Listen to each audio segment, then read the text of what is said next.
₹10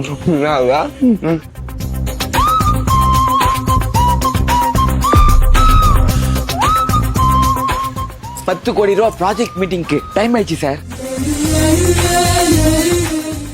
okay sir. மச்சான் 10 ரூபா தான் பே பண்ணிடுறேன் போய்டா. என்கிட்டயே காசு இல்லடா, என் அக்கௌண்ட்லயே ₹2 தான்டா இருக்கு. வாட்? ஜஸ்ட் 5 crores-கா? என்ன டாடி சொல்றீங்க?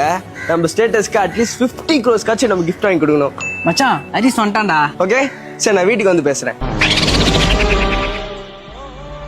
என்னடா நம்ம கிட்ட வரும்போது பிச்சைக்காரன் ஆயிட்டான். என்னடா அப்படி பாக்குறீங்க? ஒன்றும் இல்லடா, சரி சாப்பிட போலாமா? என் அக்கௌண்ட்லயே ₹2 தான்டா இருக்கு.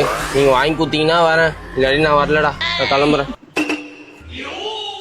என்ன மச்சான் போன் புதுசா இருக்கு? ஆமாண்டா, இப்பதான் வாங்கினேன். எங்க காமி 16 Pro Max மச்சான். ட்ரீட் வேடா ப்ளீஸ் ப்ளீஸ். நானே காசு இல்லாம இஎம்ஐல எடுத்துருக்கேன்டா. என் அக்கௌண்ட்லயே ₹2 தான்டா இருக்கு. நீ வேணா பாடுறா. ஏப்பா நான் கூட 100 ரூபா அனுப்புறேன்டா. தயவு செய்து இதை மட்டும் சொல்லாத. புடி.